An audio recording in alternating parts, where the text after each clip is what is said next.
Hi, Algebra 2 Stirrup here. So we're going to be dealing with some stuff with inequalities for Algebra 2. Uh, so how do we solve these inequalities? Well, back in Algebra 1, we might have chosen to subtract 2x from both sides. Those cancel out, so I get negative 5 is less than 3x plus 13. Subtract 13. So I get negative 18 is less than 3x divided by 3. So we'd wind up getting, by flipping it over, this. So our interval notation would say that it's soft bracket from negative 6 to infinity for our solution. Okay, and then we have the one, this is actually an and problem. So I'm going to break it into two problems where the center goes with both.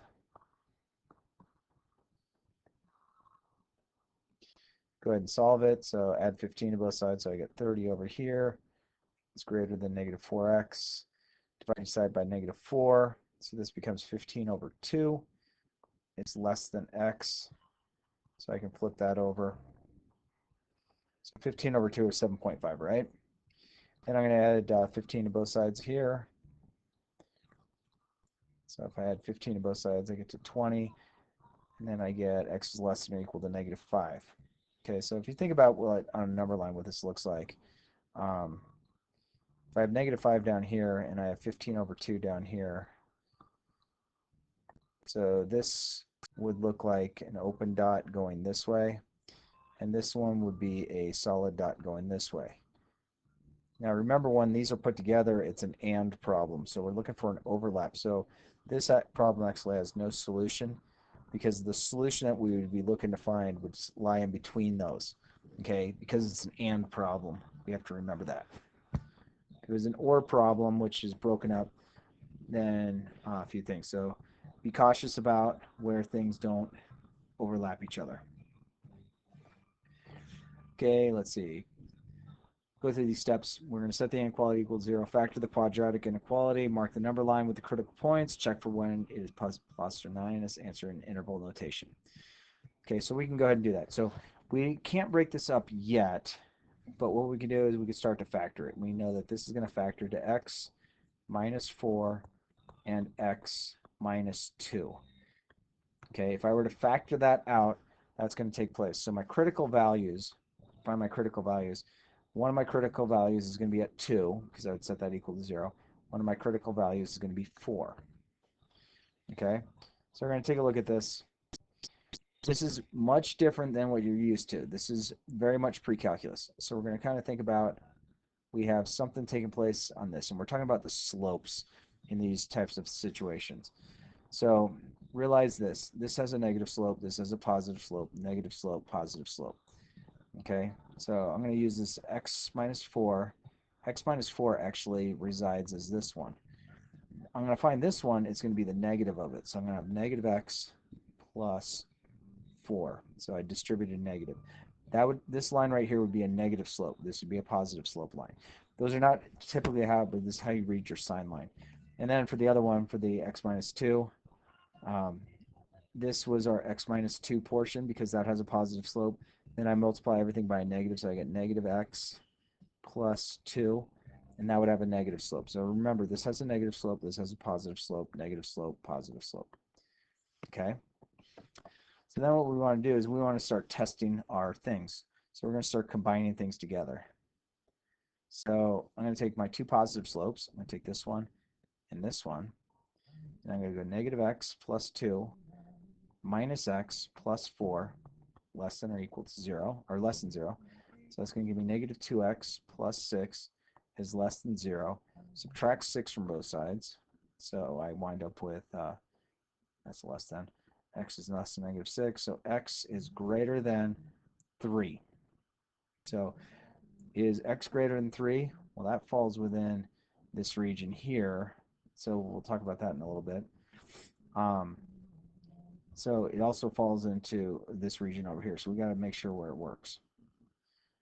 Then I'm going to take, so I combined my two positive slopes. Let's take my two negative slopes. Those, that one and that one. Okay, and again, I'm kind of bringing this down like this to break up the region. So let's take my two positive slope. So I have x minus 2 plus x minus 4 is less than 0. So if we solve that, I'm going to get 2x minus 6 is less than 0. Add 6, divide by 2. So x is less than 3. So we're talking about, a region here over is what that's going to indicate for us. If I take this one and combine those together, I'm going to get x minus 2 minus x plus 4 is less than 0. If I do that, the x's cancel out, so I get negative 6 is less than 0. Well, that's true all day long. So that means we have infinite solutions that are going to take place in between there. Okay, totally true situation. All right, so let's think about what this really means when we graph it. Okay, let's go back to our roots. So we have a 4 here. We have a negative 2 here.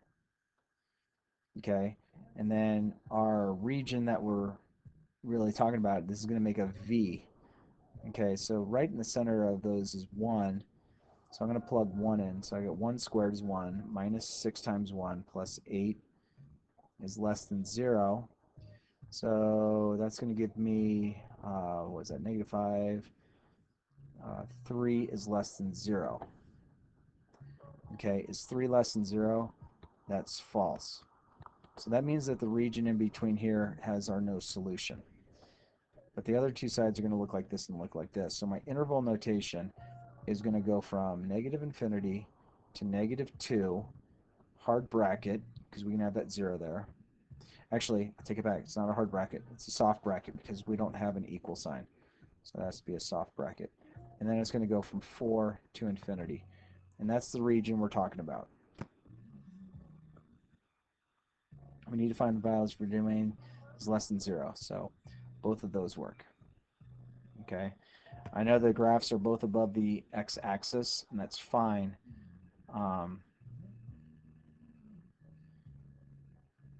Let's see. Did we do that right? Yep, we're good.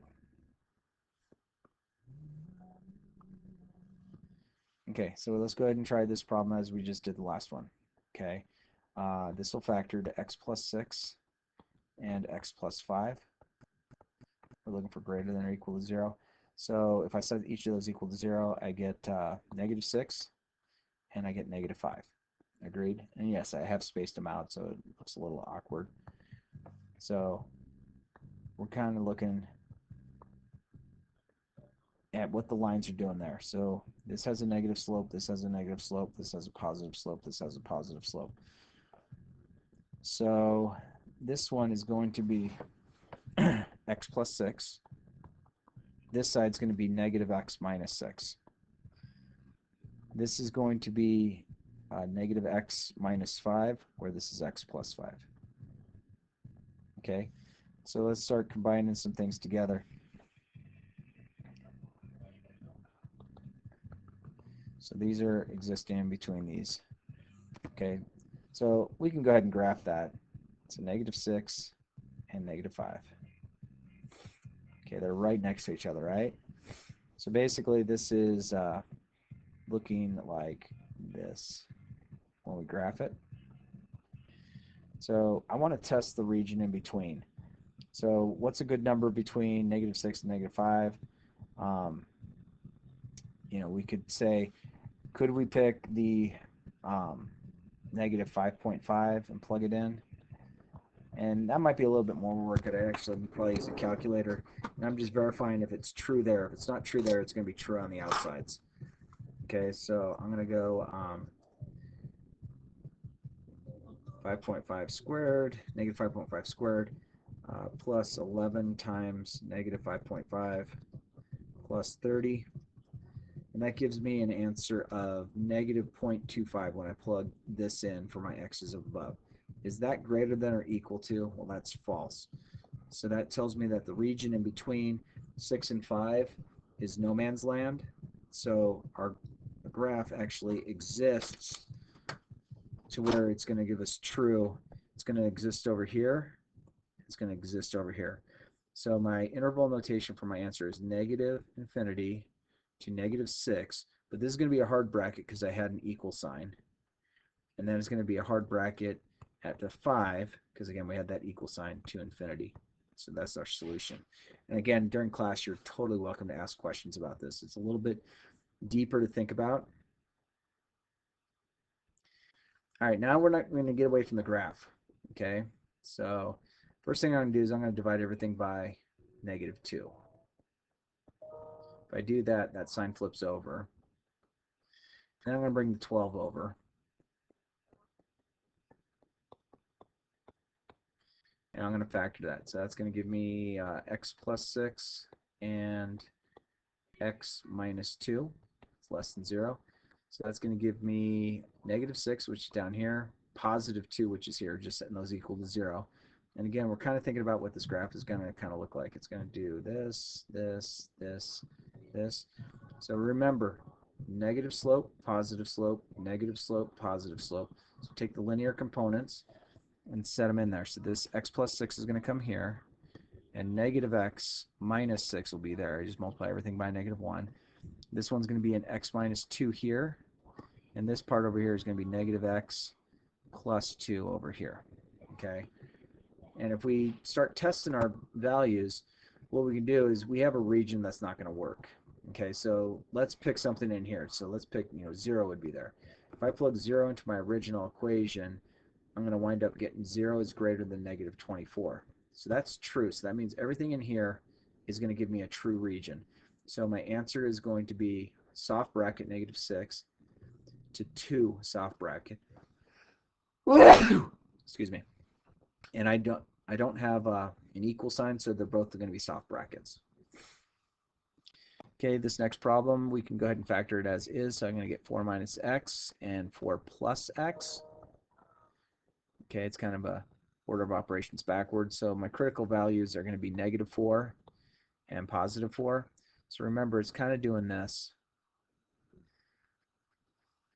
And this is kind of a pre-calc thing that I'm showing you. So this 4 minus x is going to go, oops, that's going to give me -4 minus x, because I'm going to use that one, and then 4 plus x.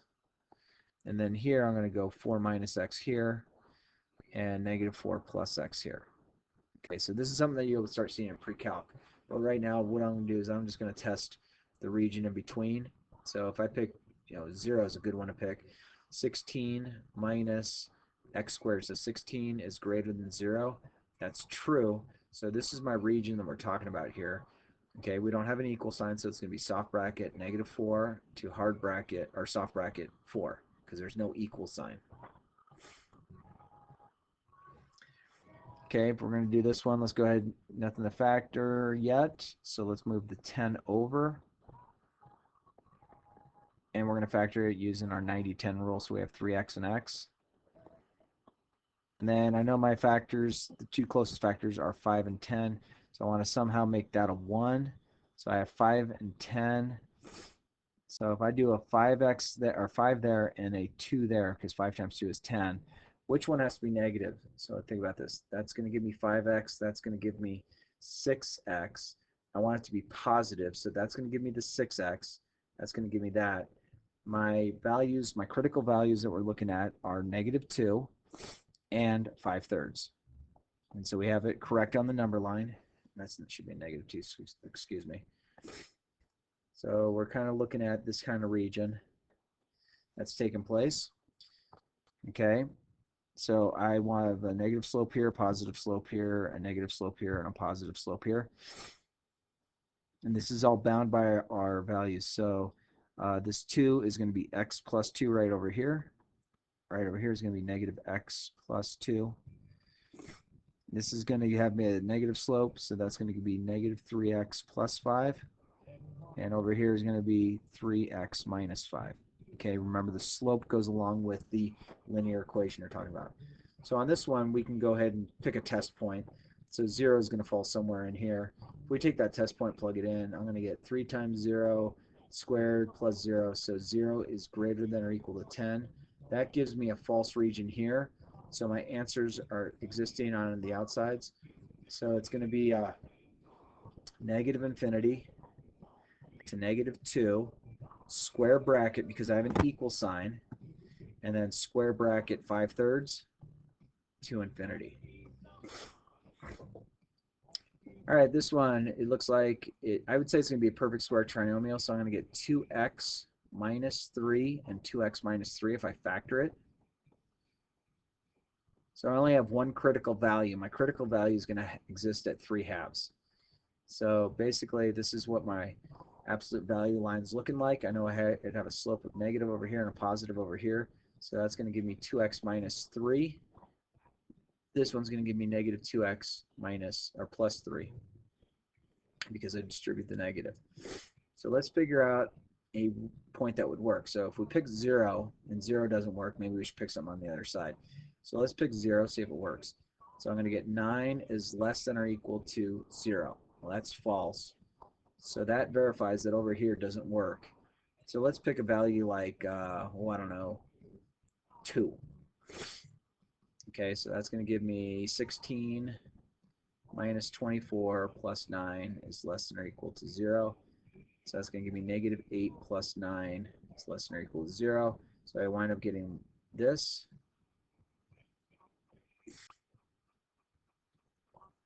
And that's also false, so that's false over there. So the only point that's going to work, and the only reason this point works, is because we have the equal sign here.